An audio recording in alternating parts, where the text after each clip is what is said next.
Hello guys, this is a quick video on how to find an answer on a Google form question. And let's say you're having a friendly quiz with your friends and you just want to cheat. Well, there is a way.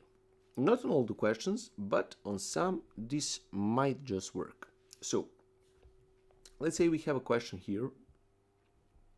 I put just the simplest question in the world, and we have some of the choices. The most important thing you need to do is right click here, go on view page source, which is going to give you a code of the page. And when you scroll all the way down, I can't see this now and you can't see it because I'm a creator of this. But when the page is done and the question is done, like created, you will see free options if the question has a free option. And if I let's say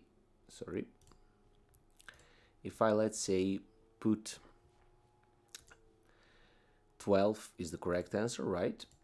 So if I put that as a correct answer, you're going to see here like true besides 12, and you're going to see false and false besides 15 and 16.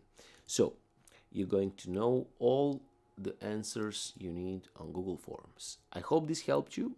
Make sure to try it and make sure to subscribe to our channel. See you in the next video.